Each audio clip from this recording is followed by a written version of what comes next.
rush of gunfire on a busy DeKalb County roadway. It's a shooting that prompted businesses and their customers to shelter in place while police arrived there on the scene, secured the area. Good Day's Lindsay Tuman is live outside police headquarters in DeKalb County with the search for those shooters. Good morning to you, Lindsay. Good morning, Kaylin. And thinking about how this all played out in broad daylight, witnesses describing multiple people walking around with assault-style rifles, shooting dozens of rounds of gunfire in a very busy area and a very busy time of day. And now police are still trying to track down who's responsible.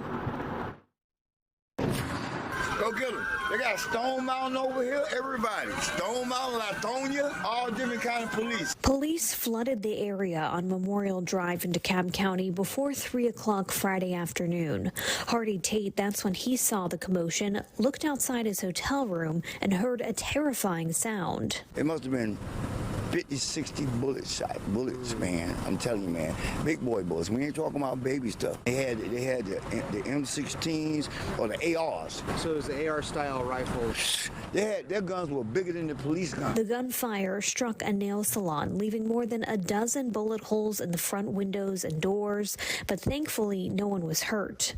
Multiple law enforcement agencies and SWAT teams responded. Businesses were asked to shelter in place while police investigated. Tate says the situation has left him uneasy. But the whole thing is, hey, man, it was kind of scary, man. So I just told her tonight, I said, hey, man, don't bring my grandbabies back up here. A very scary moment, and at this time DeKalb County police have not released any word about who might have been responsible, a description of anybody that could be behind this, or what might have sparked the gunfire. Of course, we'll keep you updated as these details continue to develop, but for now, that's the latest from outside DeKalb County Police Headquarters. I'm Lindsay Tuman for Good Day Atlanta. All those bullet holes, it's amazing no one was hurt. Wow, Lindsay. Thank goodness. To Gwinnett County now, where a man is behind bars charged in a grisly killing. Police say Raymond Cooper tied up Oscar Cruz, shot and killed him at his home, and then dumped his body off at a church. This, say police, happened back in July. Investigators say the two men met up initially for some sort of transaction, got into a fight before Cooper then carried out that killing. To hear this, it's just kind of scary. I really don't want anything like that happening over here ever again. A motive right now is still unclear, say police. Cooper, though, faces several charges, including murder, kidnapping, and home invasion. Federal authorities have detained 475 people in what Homeland Security investigators call the largest single-site enforcement operation in its history. This raid happened yesterday at the Hyundai LG battery plant in southeast Georgia. At a news conference, federal authorities say the operation was part of a months-long probe into alleged unlawful employment practices, along with some other crimes. Officials say the majority of the people they took into custody were Korean nationals. This operation underscores our commitment to protecting jobs for Georgians and Americans, ensuring a level playing field for businesses that comply with the law. The detainees are now in ICE custody. So far, no criminal charges have been filed. Authorities confirm they are also looking at potential labor trafficking, subcontracting practices, and employer accountability. The South Korean government has expressed, quote, concern and regret over the operation targeting its citizens.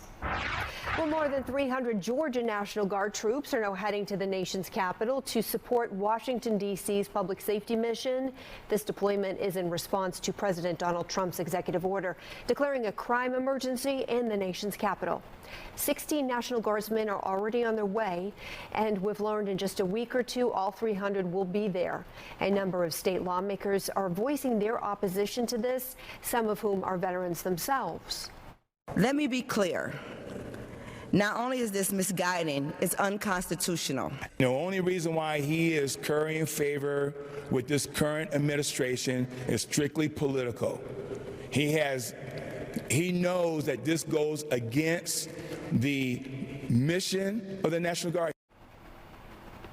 Governor Kemp's office issuing a statement of support for the move, saying, quote, Georgia is proud to stand with the Trump administration in its mission to ensure the security and beauty of our nation's capital.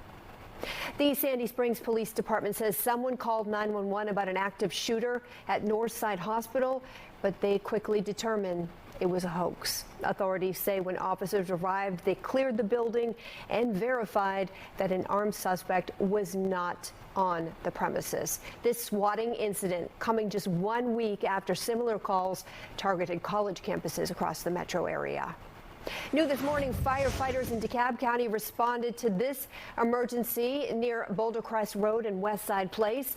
Officials say those crews arrived around 1:40 a.m. to this vacant home on fire. The flames are now out. Investigators now working to figure out what sparked it.